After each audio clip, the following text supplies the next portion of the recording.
মাজলুমের বদদুয়া আল্লাহ তাআলা সরাসরি কবুল করে। সুবহানাল্লাহ। আল্লাহ নবী বলেন ওয়া তাফতাহু লাহা আবওয়াবাস সামা ওয়া তারফাউহা ফাওকাস সামা। এই মাজলুমের বদদুয়া আল্লাহ তাআলা আসমান পর্যন্ত নিয়ে যায়। এই মাজলুমের বদদুয়া আসমানে ভাসতে থাকে। মাজলুমের বদদুয়া গ্রহণের জন্য আল্লাহ তাআলা আসমানের দরজা খুলে দেয়। আল্লাহ তাআলা বলেন লা আনসুরান্নাকা ওয়ালাউ বাদা হিন। আল্লাহ বলেন ও আমার মাজলুম বান্দা, আমি রব্বুল আলামিন আমি কসম করে বললাম ওয়া ইজ্জতি ওয়া জালালি ওয়া কারামি, আমার সম্মানের কসম, আমার মর্যাদার কসম, তুমি মাজলুমের বদদুয়া আমি রব্বুল আলামিন অবশ্যই কবুল করব। চিল্লায়ে বলেন সুবহানাল্লাহ। এই জন্য প্রিয় মুসল্লিয়ান একরাম আলোচনা করতেছিলাম জুলুম করা যাবে না। নিজে জুলুম করব না, আমার পাশে যদি কেউ জুলুম করে তাকেও জুলুম করতে দেওয়া যাবে। কোন মানুষকে হত্যা করা যাবে না। অন্যায়ভাবে একজন মানুষকে হত্যা করা মানে সমস্ত মানুষকে হত্যা করা। আমাদের সমাজে অসংখ্য গণিত দৃষ্টান্ত আছে। ইমানদারকেও হত্যা করা হয়, আল্লাহওয়ালা ব্যক্তিদেরকেও হত্যা করা হয় কি হয় না। অথচ আল্লাহ বলেন ওমাইয়াকতুল মুমিনা মুতাআম্মিদা ফাজাযাউহু জাহান্নামু খালিদান ফিহা। আল্লাহ পাক রব্বুল আলামিন বলেন দুনিয়ার জমিনে যদি অন্যায়ভাবে কোনো মুমিনকে হত্যা করা হয় তার তিনটা শাস্তি। কয়টা শাস্তি? অন্যায়ভাবে যদি কোনো মুমিনের প্রতি জুলুম করে হত্যা করা হয় কয়টা শাস্তি? এক নাম্বার শাস্তি আল্লাহ বলেন ফাজাযাউহু জাহান্নামু খালিদান ফিহা। এক নাম্বার শাস্তি হলো চিরস্থায়ী জাহান্নামী। অন্যায়ভাবে কোনো মানুষকে হত্যা করা মানে যে ব্যক্তি হত্যা করলো আল্লাহ পাক রব্বুল আলামিন বলেন সে চিরস্থায়ী জাহান্নামী। ওয়া গদিবাল্লাহু আলাইহি। আল্লাহ পাক রব্বুল আলামিন বলেন দ্বিতীয় নাম্বার শাস্তি, আমি আল্লাহ তার প্রতি রাগান্বিত হয়ে যাই, গুসসা হয়ে যায়, আমি আল্লাহ তাআলা তার প্রতি রাগ হয়ে যাই। অন্যায়ভাবে মুমিনকে হত্যা করলে এক নাম্বার তার জন্য জাহান্নাম। দ্বিতীয় নাম্বার আল্লাহ বলেন আমি আল্লাহ তাআলা নিজে তার প্রতি রাগ হয়ে যাই। ওয়া লাআনাহু।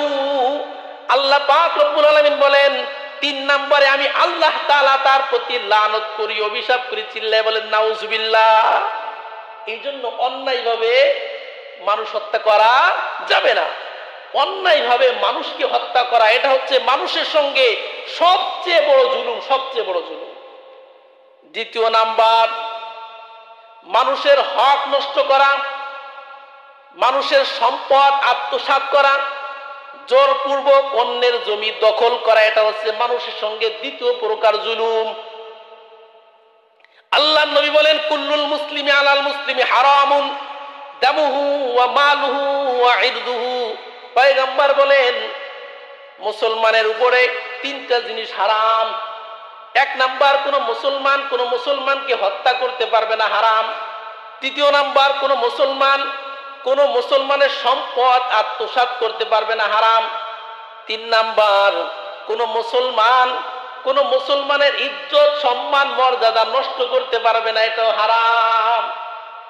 তাহলে দ্বিতীয় নাম্বার হচ্ছে কারো সম্পদ আত্মসাৎ করা, জোরপূর্বক আপনার ক্ষমতা আছে অন্যের সম্পদ আপনি দখল করলেন, আল্লাহ নবী বলেন এটা সম্পূর্ণ হারাম। দুনিয়াতে আপনি সাময়িক কিছু সময়ের জন্য যদিও ভোগ করেন, এর পরিস্থিতি কিয়ামতের ময়দানে কিন্তু বড় কঠিন হবে। আল্লাহ নবী বলেন বুখারীর হাদিস, মান আখাযা শিবরাম মিনাল আরদি যুলমা তুববিকাহু ফি উনুকিহি ইয়াউমাল কিয়ামাতি ইলা সাবঈ আরাদিন। পয়গম্বর বলেন এক বিঘা নয়, এক কাঠা নয়, এক বিঘা জমিন যদি কেউ অন্যায়ভাবে অন্যের জমিন দখল করে, আল্লাহ নবী বলেন কিয়ামতের ময়দানে, কঠিন ময়দানে আল্লাহ পাক রব্বুল আলামিন এই 7 তবক জমিন ওই বান্দার গলার ভিতরে ঝুলাই দেবে। চিল্লায়ে বলেন নাউজুবিল্লাহ। আমরা যারা অন্যায়ভাবে অন্যের হক নষ্ট করতেছি, অন্যের সম্পদ আত্মসাৎ করতেছি, আল্লাহ নবী বলেন কিয়ামতের ময়দানে 7 তবক জমিন আল্লাহ তাআলা তার গলার ভিতরে ঝুলিয়ে দিবে। তখন বুঝতে পারবে ব্যাপারটা কেমন।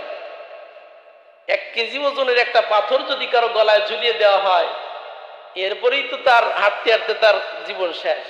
কিন্তু কিয়ামতের ময়দানে 7 তবক জমিন তার গলার ভিতরে ঝুলিয়ে দেওয়া হবে। 3 নাম্বার আল্লাহর নবী বলেন মানুষের সম্মান নষ্ট করা, এটাও মানুষের প্রতি জুলুম করা। এমন কোনো কথা বলা যাবে না, এমন কোনো আচরণ করা যাবে না যে আচরণের কারণে মানুষ কষ্ট পায়। একজন মানুষ কষ্ট পায়, একজন মানুষের ইজ্জত সম্মান নষ্ট হয়ে যায়, এমন কোনো কথা বলা যাবে না, এমন কোনো কাজ করা যাবে না, এটা হারাম। আমরা অনেক সময় মানুষের ইজ্জত মান নষ্ট হয়ে যাচ্ছে কিনা ওই দিকে তাকাই না। আমি শুধু আমার কথাই বলি, আমি শুধু আমার কথাই বলি, আমার জিততে হবে, আমার বিজয় লাভ করতেই হবে। অথচ আমার এক ভাইয়ের ইজ্জত সম্মান মর্যাদা নষ্ট হয়ে যাচ্ছে, ওই দিকে আমরা তাকাই না। আল্লাহর নবী বলেন এটা হারাম। খবরদার এমন কোনো কথাও বলা যাবে না, এমন কোনো কাজও করা যাবে না যার দ্বারা অন্যের সম্মান মর্যাদা ক্ষুণ্ণ হয়ে যায়। এই কাজ করা যাবে না, এটা জুলুম। এবার আসেন, জুলুম করলে কি ক্ষতি? দুনিয়ার জমিনে যারা জুলুম করছে তাদের শাস্তি কেমন হয়েছে, কিয়ামতের ময়দানে কেমন হবে? দুনিয়ার জমিনে বর্তমান জামানায় যারা জালেম আছে, এর চেয়ে প্রাচীন কালে আরো বড় বড় জালেম ছিল। এই ফিরাউনের কথা আপনারা অনেকেই জানেন। ফিরাউনের চেয়ে বড় জালেম আর কেউ হইতে পারে না। সমাজের মানুষের উপরে জুলুম করেছে, অত্যাচার করেছে, এমনকি নিজের স্ত্রীর প্রতিও জুলুম করছে। আমাদের সমাজে যারা জালেম আছে তারা কিন্তু নিজের পরিবারের প্রতি কখনো জুলুম করে না। এলাকার সব মানুষের প্রতি জুলুম করলেও নিজের পরিবারের প্রতি কিন্তু কেউ জুলুম করে না। কিন্তু ফিরআউন এমন এক ব্যক্তি যে নিজের স্ত্রীর প্রতি জুলুম করেছে। কোরআনুল হাকিমের ভিতরে সূরাতুত তাহরিমের ভিতরে লম্বা আলোচনা আসছে। প্রাণের ভাইরা আমার, এই ফিরআউনের স্ত্রীর নাম ছিল আসিয়া।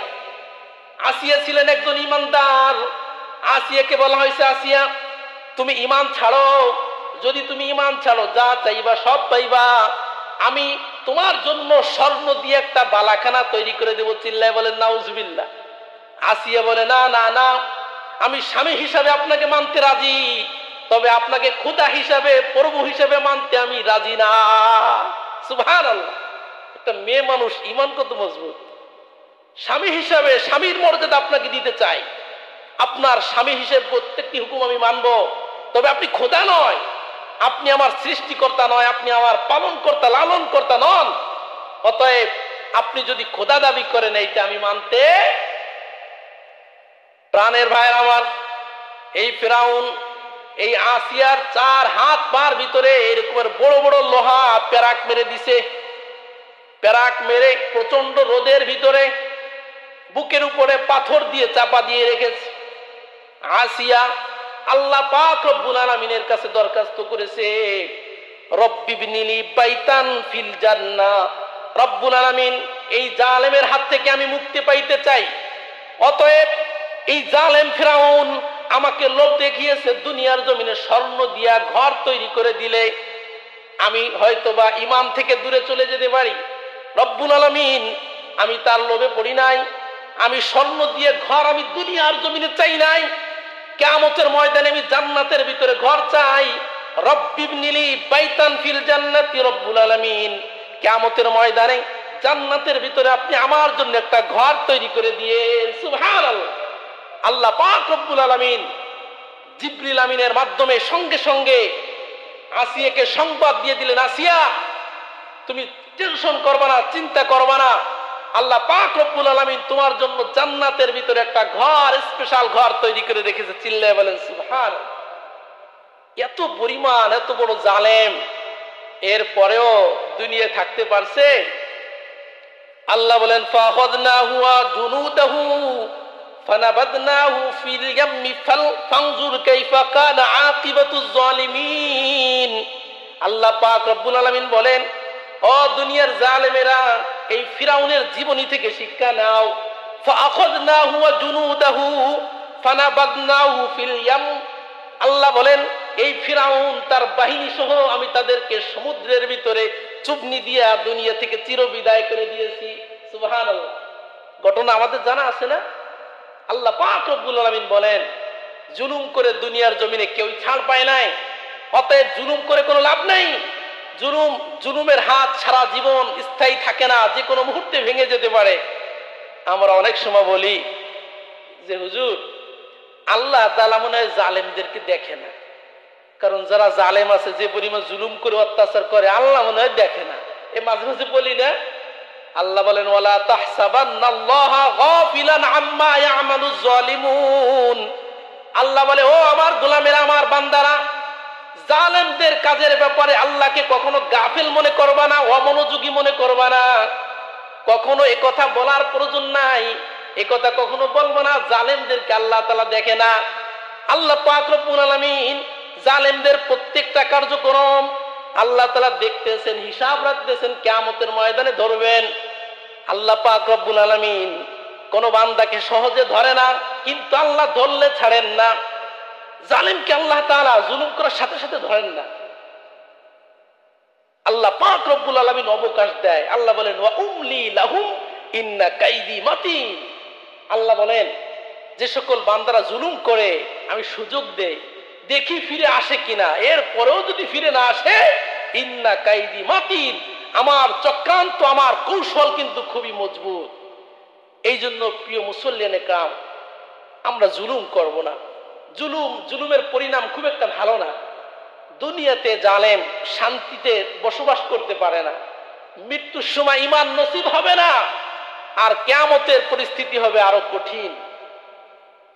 প্রিয় মুসল্লিয়ানে کرام, দুনিয়ার জমিনে যারা জুলুম করবে, অত্যাচার করবে, কিয়ামতের ময়দানে এরা হবে সবচেয়ে বড় নিঃস্ব। দুনিয়ার জমিনে আমরা যাদেরকে বড় টাকাওয়ালা মনে করি, বড় ধনী মনে করি, এই ধনী লোকগুলা যদি দুনিয়ার জমিনে যদি কি করে, জুলুম করে, কিয়ামতের ময়দানে এই মানুষগুলো হবে সবচেয়ে বেশি গরিব। নাউজুবিল্লাহ। আল্লাহ নবী একদিন সাহাবীদেরকে বললেন, ও সাহাবীরা, মাল মুফলিসু ফিনা, এই সাহাবীরা তোমরা বলো, আমাদের ভিতরে সবচেয়ে গরিব, সবচেয়ে অসহায়, সবচেয়ে নিঃস্ব ব্যক্তি কে, তোমরা বলো। তো সাহাবায়ে কেরাম স্বাভাবিকভাবে জবাব দিলেন যে হুজুর, মাল্লা দিরহাম লাহু ওয়ালা মাতা, যার টাকা নাই, যার পয়সা নাই, যার ক্ষমতা নাই, সেই তো গরিব মানুষ, সেই তো দুর্বল। কি বলেন, আপনার আমার জবাব তো এরকমের হবে। সাহাবায়ে কেরাম বললেন, হুজুর, যার টাকা নাই, যার পয়সা নাই, সমাজে যার কথার কোনো ভ্যালু নাই, সেই গরিব মানুষ। আল্লাহর নবী বলেন না, আল্লাহর নবী বলেন, সাহাবীরা শোনো, আল মুফলিসু মিন উম্মতি, আমার উম্মতের ভিতরে সবচেয়ে গরিব অসহায় ব্যক্তি হবে তারা, মাইয়াতি ইয়াউমাল কিয়ামাতি বিসসালাতিন ওয়া সিয়ামিন ওয়া সাদাকাতিন ওয়া যাকাত, কিয়ামতের ময়দানে যারা নামাজের সওয়াব, যাকাতের সওয়াব, এরপরে দান সদকা ইত্যাদি ইবাদত বন্দিগির বিশাল বড় সওয়াবের পাহাড় নিয়ে হাজির হবে, ওই ব্যক্তি হবে সবচেয়ে বেশি গরিব। সমস্ত ইবাদত বন্দিগির নেকি আছে, নেকির বিশাল বড় পাহাড় নিয়ে আল্লাহর সামনে হাজির হয়ে যাবে। ওয়ায়াতি কদ শাতামা হাযা ওয়া কযাবা হাযা ওয়া কালামা হাযা।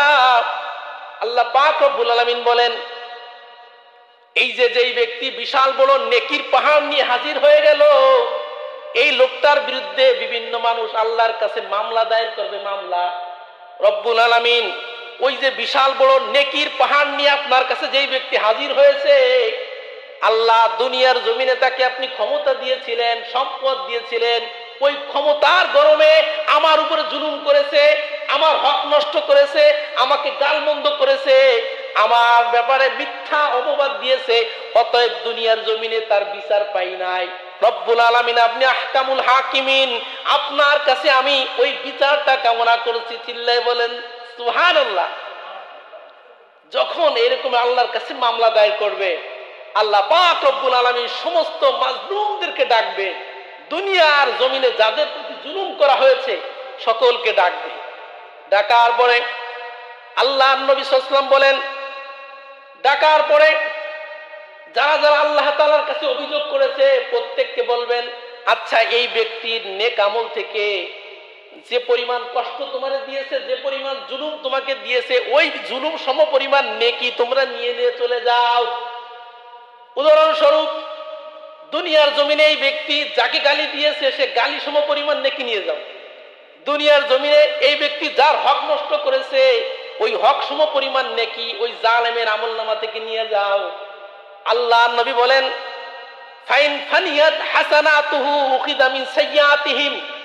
এক পর্যায়ে এই যে বিশাল বড় একটা নেকির পাহাড় নিয়ে এসেছিল, পর্যায়ক্রমে নেকির পাহাড় শেষ হয়ে যাবে, আর নেকি থাকবে না। এরপরেও কিছু মানুষ বলবে রব্বুল আলামিন ওই লোকটা তো আমাকেও আমার হক নষ্ট করেছে, রব্বুল আলামিন আমার হকটা একটু বুঝে দেন। আল্লাহ তাআলা বলবেন ওর আমল নামায় তো কিছুই নাই, কি দিব? তখন এই মাজলুমরা বলবে রব্বুল আলামিন বুঝতে পেরেছি জালেমের আমল নামায় কোনো নেকি নাই, নেকি বন্টন করে দিতে দিতে সব শেষ, তবে আমরা মাজলুম, আমাদের আমল নামায় গুনাহ আছে, রব্বুল আলামিন আমাদের আমল নামার গুনাহগুলো আপনি জালেমের আমল নামায় দিয়ে দেন। চিল্লায় বলেন নাউজুবিল্লাহ। আল্লাহ নবী তো এই কথা, এই হাদিস বর্ণনা করতে যে আল্লাহ নবী কান্নায় ভেঙে পড়েছেন যে মানুষ কতটা পাষাণ হতে পারে। যেই লোকটার বিশাল বড় নেকি পাহাড় তো শেষ হয়ে গেল, এখন আরো আবদার করা আছে রব্বুল আলামিন আমাদের আমল নামায় যে গুনাহ আছে এই গুনাহটা ওর আমল নামায় দেওয়া হোক। আল্লাহ পাক রব্বুল আলামিন তাই করবেন। সুম্মা তুরিহাত আলাইহি সুম্মা তুরিহা ফিন্নার। এই মাজলুম মানে যাদের প্রতি জুলুম করা হয়েছে তাদের সব গুনাহগুলো জালেমের আমল নামার উপরে দেওয়া হবে। জালেমের আমল নামায় যখন গুনার গুনাহ জমা হয়ে যাবে, আল্লাহ পাক রব্বুল আলামিন তখন আদেশ করবে এই জালেমকে জাহান্নামের ভিতরে নিক্ষেপ করো। চিল্লায় বলেন নাউজুবিল্লাহ। এই জন্য প্রিয় মুসল্লিন একরাম, আমরা জুলুম করব না। দুনিয়াতে যারা জুলুম করবে দুনিয়াতেই অপমানিত হবে, আবার কিয়ামতের ময়দানে কঠিন শাস্তি আছে। তাহলে বলতে পারেন হুজুর আমি তো জুলুম করি না, কিন্তু আমার পাশে আমার এক ভাই জুলুম করতেছে, তাহলে এক্ষেত্রে আমি কি করতে পারি, আমার করণীয় কি? এই করণীয় আমাদের জানা দরকার আছে না? যে আমি জুলুম করি না, ঠিক আছে, আমার পাশের একজনে জুলুম করে, তাহলে আমি কি করব? আল্লাহ নবীর কাছে সাহাবায়ে কেরাম জিজ্ঞাসা করলেন, ইয়া রাসূলুল্লাহ, ইয়া হাবিবাল্লাহ, অসংখ্য গণিত মানুষ আছে যারা নিজেরা জুলুম করে না, কিন্তু তার পাড়া প্রতিবেশী তার আশেপাশের লোকজন জুলুম করে, তারা কি করবে? আল্লাহ নবী বলেন উনসুর আখাকা যালিমান আও মাজলুমা। আল্লাহ নবী বলেন তুমি তোমার ভাইকে জালেম অবস্থায়ও সাহায্য করবা, মাজলুম অবস্থায়ও সাহায্য করবা। সুবহানাল্লাহ। জালেম অবস্থায়ও সাহায্য করতে হবে, মাজলুম অবস্থায়ও সাহায্য করতে হবে। সাহাবায়ে কেরাম আশ্চর্য হয়ে গিয়েছেন, ইয়া রাসূলুল্লাহ, ইয়া হাবিবাল্লাহ, এটা কেমনে সম্ভব? একজন মানুষ মাজলুম মানে অত্যাচারিত হয়েছে, তার পাশে সবাই দাঁড়ায়। একজন মানুষ যদি জুলুমের শিকার হয় তার পাশে সে না দাঁড়ানো যায় যে ভাই তুমি জুলুমের শিকার হয়েছো, আচ্ছা তোমার পক্ষে আমরা আছি। কিন্তু একটা লোক সে জুলুম করতেছে, তাকে সাহায্য কেমনে করব? তার সাহায্য কেমনে করব? মাজলুমের সাহায্য কেমনে করব? সহজ না। কিন্তু জালেমের সাহায্য কেমনে করব? সাহাবায়ে কেরাম আশ্চর্য হয়ে গেছে। আল্লাহ নবী বলেন তামনাউহু ওয়া তা'জুজুহু আনিজ জুলমি। জালেমের সাহায্য কেমনে করবা? বলে জালেমকে জুলুম করা থেকে বিরত রাখার চেষ্টা করবা। সুবহানাল্লাহ। তাহলে নিজে তো জুলুম করা যাবে না, আমার পাশে যে জুলুম করছে তাকে জুলুম করতে সুযোগ দেওয়া যাবে না। এখন আপনি জুলুম করতেছেন, আপনার পাশে একজন জুলুম করতেছে, আপনি কিছুই বলেন না, আপনার কিন্তু খবর আছে। আল্লাহ নবী বলেন মান রাআ মিনকুম মুনকারা ফালইউগাইয়িরহু বিয়াদিহি। নবী বলেন তোমার সামনে যদি দেখো অন্যায় কাজ চলতেছে, জুলুম চলতেছে, তাহলে তিনটা করণীয় আছে। এক নাম্বার করণীয়, ক্ষমতা থাকলে বাধা দিতে হবে। আপনার সামনে জুলুম হচ্ছে, আপনি যদি ক্ষমতাবান ব্যক্তি হন তাহলে আপনার ক্ষমতা প্রয়োগের মাধ্যমে জুলুম থেকে বাধা দিতে হবে। দ্বিতীয় নাম্বার, আল্লাহ নবী বলেন ফাইন লাম ইয়াস্তাতি ফাবিলিসানিহি। পয়গম্বর বলেন যদি কোনো ব্যক্তি ক্ষমতা প্রয়োগের মাধ্যমে যদি বাধা দিতে না পারে, আল্লাহ নবী বলেন তাহলে জবান দিয়ে তার প্রতিবাদ জানাইতে হবে। জালেম জুলুম করতেছে, জবান দিয়ে কি করতে হবে? প্রতিবাদ জানাইতে হবে।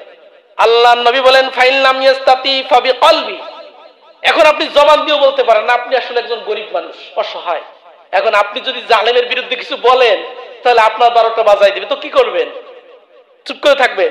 আল্লাহ নবী বলেন ফাবিকলবিহি, অন্তর দিয়ে ঘৃণা করতে হবে। অন্তর দিয়ে ঘৃণা করতে হবে যে জালেম জুলুম করতেছে, আমি ওই জালেমের পক্ষে নাই। অন্তর দিয়ে কি করতে হবে? ঘৃণা করতে হবে। এটা হলো আমাদের করণীয়। আল্লাহ নবী বলেন ইত্তাকু দাওয়াতাল মাজলুম ওয়া ইন কানা কাফিরা। পয়গম্বর বলেন মাজলুমের বদদোয়া থেকে নিজেকে বাঁচাও। মাজলুমের বদদোয়া কিন্তু বড় দামি জিনিস বাজান। মাজলুম, যে ব্যক্তি মাজলুম, যার প্রতি জুলুম করা হয়েছে, সে যদি বদদোয়া করে, এই বদদোয়া কিন্তু বাজান সরাসরি লেগে যাবে। আল্লাহ নবী বলেন ইন কানা কাফিরা, মাজলুম ওয়াইন কানা কাফিরা, মাজলুম যদি বেদিনও হয় কাফেরও হয়। মাজলুম ব্যক্তি কাফের, মুসলমান না। একজন কাফেরের প্রতি আপনি জুলুম করছেন, আল্লাহ নবী বলেন এই মাজলুম যদি কাফেরও হয়, কাফেরও যদি হয়, আল্লাহ নবী বলেন ফাইন্না লাইসা বাইনাহু ওয়া বাইনাল্লাহি হিজাব, এই মাজলুমের বদদুয়ার মাঝে আর আল্লাহর মাঝে কোনো ব্যবধান থাকে না। চিল্লায় বলেন সুবহানাল্লাহ। মাজলুম ব্যক্তি মুসলমান না, সে কি কাফের? কাফের মাজলুম ব্যক্তি, সেও যদি আল্লাহ তাআলার কাছে দোয়া করে, আল্লাহ বলেন ওই মাজলুম ব্যক্তির মাঝে আর আমার মাঝে কোনো প্রতিবন্ধকতা নাই, আমি রব্বুল আলামিন সঙ্গে সঙ্গে ওই কাফেরের বদদুয়া কবুল করে নেয়। এই জন্য খবরদার আমরা কারো প্রতি কি করবো না বাজার। আল্লাহ নবী হাদিসের ভিতরে বলেন লা লা তুরাদ্দু দাওয়াতুহুম সালাসাতুন লা তুরাদ্দু দাওয়াতুহুম, তিন শ্রেণীর মানুষের বদদুয়া আল্লাহ তাআলা কখনোই ফিরিয়ে দেন না। কয় শ্রেণীর? তিন শ্রেণীর মানুষ এমন আছে যাদের বদদুয়া আল্লাহ তাআলা কখনো ফিরিয়ে দেয় না। এক নাম্বার হচ্ছে আল ইমামুল আদিল, ন্যায়পরায়ণ বাদশা। যেই বাদশা ন্যায়পরায়ণ, এমন ন্যায়পরায়ণ বাদশা যদি কারো বিরুদ্ধে বদদুয়া করে, আল্লাহ তাআলা সঙ্গে সঙ্গে বদদুয়া কবুল করে। দ্বিতীয় নাম্বার ওয়াসাইমু হাত্তা ইফতিরা, রোজাদার রোজা রেখে যদি কারো বিরুদ্ধে ন্যায়সঙ্গতভাবে বদদুয়া করে, এই বদদুয়া আল্লাহ কবুল করে। তিন নাম্বার আল্লাহ নবী বলেন মাজলুমের বদদুয়া আল্লাহ তাআলা সরাসরি কবুল করে। সুবহানাল্লাহ। আল্লাহ নবী বলেন ওয়া তাফতাহু লাহা আবওয়াবাস সামা ওয়া তারফাউহা ফাওকাস সামা, এই মাজলুমের বদদুয়া আল্লাহ তাআলা আসমান পর্যন্ত নিয়ে যায়। এই মাজলুমের বদদুয়া আসমানে ভাসতে থাকে। মাজলুমের বদদুয়া গ্রহণের জন্য আল্লাহ তাআলা আসমানের দরজা খুলে দেয়। আল্লাহ তাআলা বলেন লা আনসুরান্নাকা ওয়ালাউ বাদা হিন, আল্লাহ বলেন ও আমার মাজলুম বান্দা, আমি রব্বুল আলামিন আমি কসম করে বললাম ওয়া ইজ্জতি ওয়া জালালি ওয়া কারামি, আমার সম্মানের কসম, আমার মর্যাদার কসম, তুমি মাজলুমের বদদুয়া আমি রব্বুল আলামিন অবশ্যই কবুল করব। চিল্লায়ে বলেন সুবহানাল্লাহ। এই জন্য প্রিয় মুসল্লিয়ান একরাম, আলোচনা করতেছিলাম জুলুম করা যাবে না। নিজে জুলুম করব না, আমার পাশে যদি কেউ জুলুম করে তাকেও জুলুম করতে দেওয়া যাবে